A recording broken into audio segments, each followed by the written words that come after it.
Welcome back to all our viewers on The Property Show, and please also welcome in our studio Yogesh Singh, partner, Tri-Legal. He is our legal voice of the week and he is here to offer his patient advice to all your questions.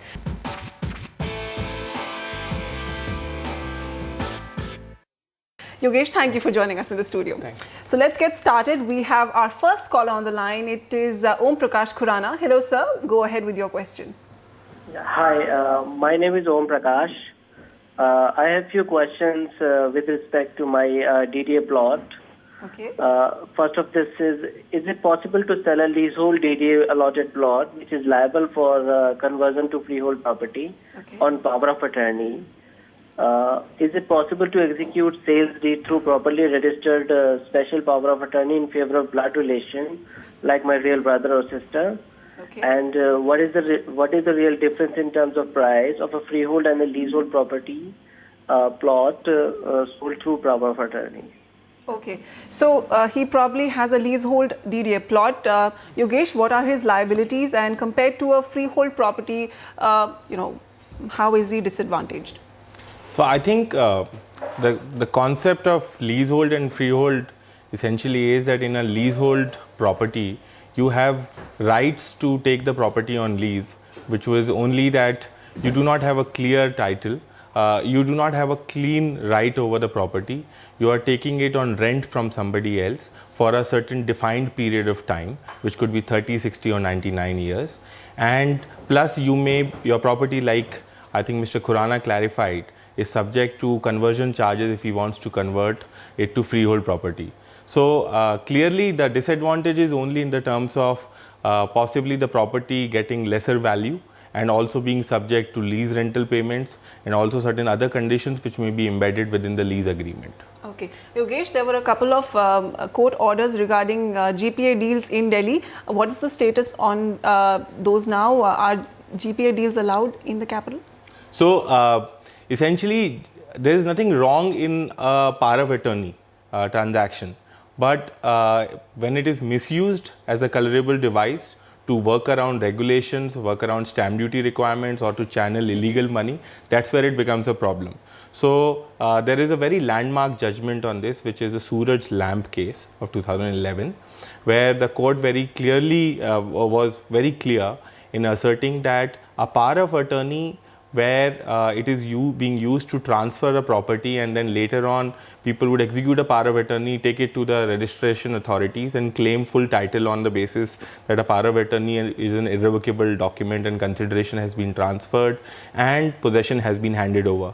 That sort of a power of attorney has been struck down as not a valid transfer at all, simply because it is not the right way to register the property. The clean way to register a property is to execute a sale deed or a lease assignment deed and get it properly registered. The extent to which power of attorneys continue to be valid is where they are used for genuine transactions, or where they are used as evidence of part performance of a contract under Section 53 of the Indian Transfer Property Act. So, for example, if I execute a power of attorney in the name of my dad so that he can execute a sale transaction because I am not available in the city on that date, that's perfectly legitimate. But the moment I write up a power of attorney, which is then used for claiming title over the property, that is where it crosses the lines of what is permissible under law. Okay, so that's how GPA deals work. Next is an email by Sunita Malik. She says she's a senior citizen, 73 years old. She invested about 67 lakhs in a flat, and the delivery was promised by this month, 2014. But however, construction activity has been stalled since the past 1 year. She now wants to exit and seek full refund with interest. She wants to know what are her legal options. Should she go to court? What will be the cost and time involved? So, see, she's got a couple of options. One is to approach civil courts and file a suit. The second is to approach consumer courts. Now, I would think that given that she describes that she is looking to claim a refund over the property, I think approaching a consumer forum and looking at the value of the property, I think it should go to a state consumer forum. She should approach a consumer forum and claim this as a deficiency of service. This is not something which is a bad property deal. This is seen by courts as delay in handing over flats and properties is seen as deficiency in service. So she can go and claim back her refund along with interest on the property. There are various judgments of the National Consumer Forum as well, where it has been, where properties including in Noida and in Haryana have the flat buyers have been given refund of their capital investment. So deficiency of services and also for not honouring what was promised in the builder buy agreement. That's also Absolutely. something she can take relief in. Absolutely. So that is really the key thing. Typically, like I said, Vasudha, the options are either you go to a civil court or you go to a consumer forum. But consumer forums are, I think, more apt in this given situation because she is essentially looking at refund rather than claiming damages and still getting possession of the property. Okay, so Ms. Malik, those are the options for you. Now we have Akshay Bindal on the line with us. Hi Akshay, go ahead. Yeah, my point is that I have a joint property in Patti Wisteria. Okay. And the question is that the first name is my brother-in-law and second name is me. So my brother-in-law want to transfer his shares to his sister. Okay. So is that a builder is charging transfer charges on me? The I'm saying is just a blood relation transfer and no transfer charges is applicable on the same. Okay, so he says the property remains in his family. Why should he pay transfer fee?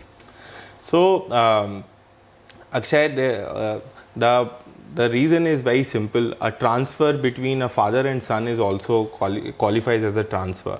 There are various exemptions under tax laws where certain, for example, stamp duty reliefs may be available or certain other tax waivers may be available if there is a transfer between blood relations. So, for example, a father gifting a property is a different proposition. In your case, what you are looking to do is actually have a transfer of an allotment in favor of your wife and or mother-in-law. Where I think it would largely depend on the terms of your contract. So do go back to your contract, look at it carefully. If this amounts to transfer, then the builder may be entitled to levy the charge. But I'll give you one more solution to this, and hopefully that may work. You could also consider asking your brother-in-law to actually relinquish the property or simply write a letter saying that he was intending to buy this property along with you, but he relinquishes his interest and he does not want to contribute money into this, and therefore you can become the sole owner. I think if you go back to the builder and explain that the name of the allottee is not changing, it's only that two people were initially coming together but one of them is withdrawing, that may, not just in terms of an allotment letter but generally in terms of explaining to the builder, make much more logical sense, and hopefully you'll be able to avoid the 2% charge. So Akshay will have to actually play around with his words when he goes to negotiate with his builder. Probably he'll need a lawyer to do that. Yeah, possibly. Okay, Yogesh, thank you so much for joining us in the studio. Pleasure to have your expert inputs. Thanks, Susra. Thank you.